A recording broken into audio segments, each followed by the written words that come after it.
अनुच्छेद 14 में विधिक व्यक्ति भी क्या शब्द के अंतर्गत विधिक व्यक्ति भी आते हैं? यह प्रश्न चिरंजीत लाल और भारत संघ के मामले में उच्चतम न्यायालय के विचारार्थ में आया था कि उच्चतम न्यायालय ने अब निर्धारित किया कि अनुच्छेद 14 में प्रयुक्त व्यक्ति शब्द के अंतर्गत विधिक व्यक्ति भी सम्मिलित हैं।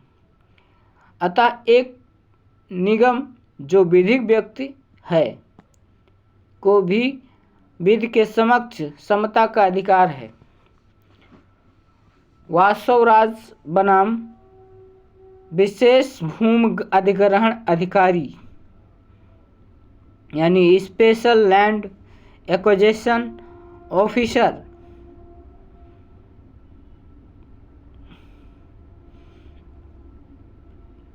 में कर्नाटक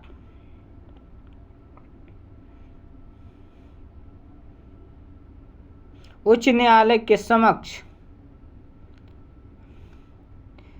अपनी अपील दायर की करने पर 5.5 वर्षों का विलंब लग गया, जिसने परिसीमा अधिनियम यानी लिमिटेशन एक्ट के अनुच्छेद 54 के अधीन अपील खारिज कर दिया। अपीलार्थी ने उच्च न्यायालय के बहुत से मामलों का संदर्भ दिया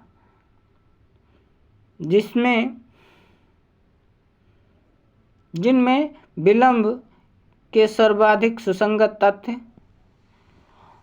और अर्थात पर्याप्त कारण को विचार में किए ले गए बिना माफ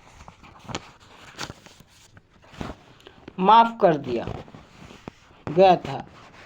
उच्चतम न्यायालय ने अपील को खारिज कर दिया और यह अब निर्धारित किया कि संविधान का अनुच्छेद 14 अवैधानिकता यानी इलीगलिटी या कपट को बनाए रखने के लिए तात्पर्य नहीं है, यद्यपि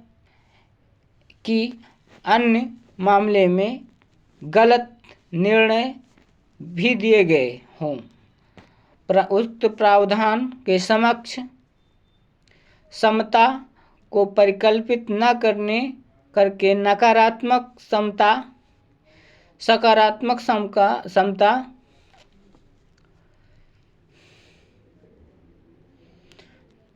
उक्त प्रावधान नकारात्मक समता को परिकल्पित न करके सकारात्मक समता को परिकल्पित किया गया करता है। यदि कुछ व्यक्तियों को उन्हीं प्रकार से परिस्थितियों में स्थित होते हैं, इससे होते हुए भूल से या गलती से अंतोष मिल गए हैं, तो इस प्रकार के आदेश से अन्य व्यक्तियों को उसी प्रकार के अंतोष मिल जाने का कोई अधिकार नहीं मिल जाता है। यदि पहले वाले किसी मामले में गलती हो जाती है तो इसे बनाए नहीं रखा जा सकता है। समता का दावा है अवैधानिकता के लिए नहीं किया जा सकता है और इसलिए नागरिक या न्यायालय द्वारा नकारात्मक ढंग से प्रवर्तित नहीं किया जा सकता है। न्याय की पहुंच अमिता कुशवाहा बनाम पुष्पसूदन में के केस में उच्चतम न्यायालय ने बताया कि न्याय की पहुंच संविधान के अनुच्छेद 14 से अनुच्छेद 21 के अधीन गारंटी किए गए अधिकारों का एक घटक है। न्याय की पहुंच का सार को गठित करने वाले 4 मुख्य अनुगामित हैं। पहला तो राज्य एक प्रभावी न्याय निर्णयन तंत्र अवश्य प्रावधानित करे। दूसरा, यह प्रावधानित तंत्र दूरी को ध्यान में रखते हुए युक्त रूप से पहुंच योग्य अवश्य होना चाहिए। न्याय निर्णय की प्रक्रिया त्वरित अवश्य होनी चाहिए। न्याय निर्णय की प्रक्रिया त्वरित होनी चाहिए, अवश्य होनी चाहिए। वादकारियों के लिए न्याय निर्णय की प्रक्रिया वहन योग्य हो, मतलब वो अफोर्ड कर ले जाएं और उनके क्षमता से बाहर ना हो।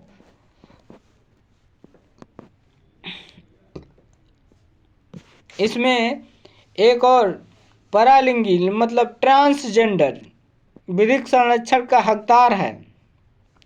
राष्ट्रीय विधिक सेवा प्राधिकरण बनाम भारत संघ में उच्चतम न्यायालय ने अब निर्धारित किया है कि अनुच्छेद 14 में व्यक्ति शब्द पुरुष या महिला तक सीमित नहीं है। इसमें हिजड़ा, परालिंगी और व्यक्ति जो ना तो पुरुष है और ना ही स्त्री व्यक्ति के अभिव्यक्ति के अंतर्गत आते हैं। और ये राज्य के क्रियाकलापों के सभी क्षेत्रों में विधिक संरक्षण, जिसमें रोजगार, स्वास्थ्य की देखरेख, शिक्षा तथा समान नागरिक जो इस देश के सभी नागरिकों को प्राप्त है के हकदार हैं। अनुच्छेद 15 और अनुच्छेद 16 में लिंग के अंतर्गत लिंग अभिज्ञान के अंतर्गत के आधार पर भेदभाव सम्मिलित है। लिंग शब्द का अर्थ है जैविक लिंग। जैविक लिंग पुरुष या महिला भी नहीं है, बल्कि इसके अंतर्गत वे भी आते हैं जो स्वयं को ना तो पुरुष और ना ही महिला ही मानते हैं।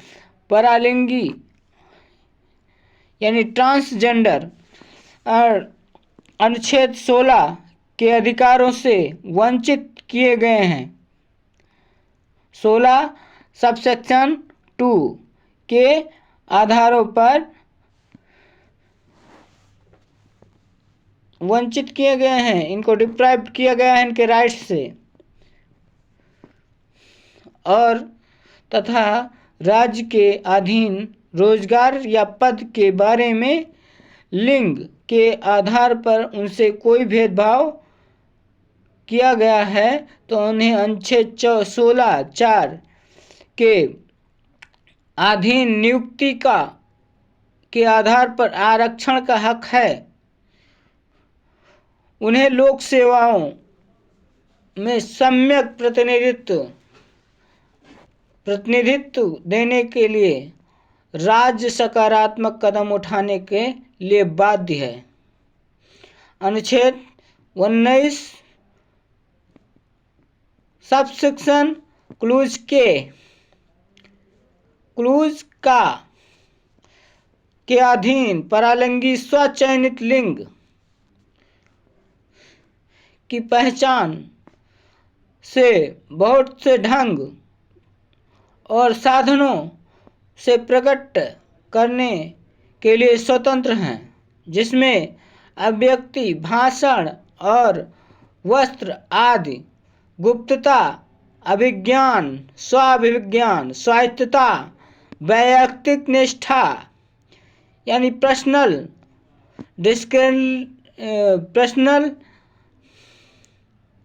इंटीग्रिटी और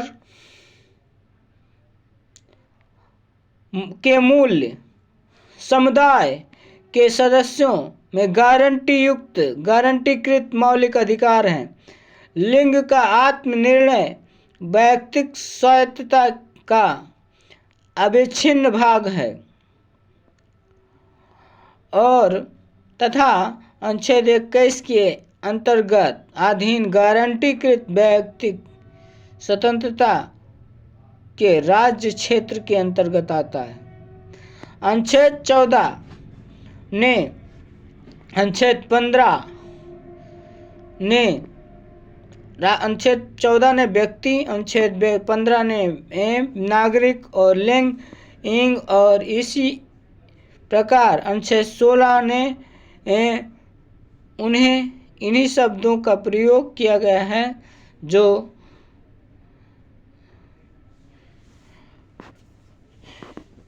पद